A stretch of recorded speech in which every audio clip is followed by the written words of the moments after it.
ఖమ్మం జిల్లా సోమవారం గ్రామంలోని ప్రభుత్వ పాఠశాలల్లో దారుణం నెలకొంది. ఉపాధ్యాయులే విద్యార్థులకు ఆదేశాలు ఇచ్చి మరీ పనులు చేయిస్తున్నారు. విద్యాబుద్ధులు నేర్చుకోవాల్సిన విద్యార్థులు చీపుర్లు పట్టి పాఠశాలను ఊడ్చివేస్తున్నారు. ఈ విషయంపై ప్రశ్నించిన మీడియా ప్రతినిధులపై టీచర్లు ఆగ్రహం వ్యక్తం చేశారు. పాఠశాలకు వచ్చిన విద్యార్థులతో తరగతి గదులను శుభ్రం చేయడంపై తల్లిదండ్రులు మండిపడుతున్నారు. ఉపాధ్యాయుల తీరుపై చర్యలు తీసుకోవాలని స్థానికులు డిమాండ్ చేస్తున్నారు.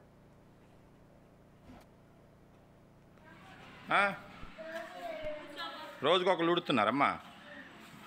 Okay okay okay okay okay madam, మీ బడి మీ పిల్లలతో ఊడిపిస్తారు అంతేగా?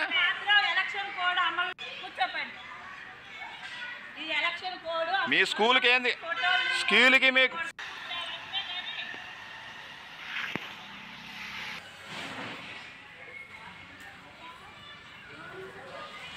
రోజు ఉడుతున్నారా మీరే?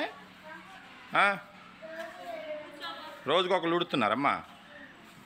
Okay okay okay okay okay madam, మీ బడి మీ పిల్లలతో ఊడిపిస్తారు అంతేగా?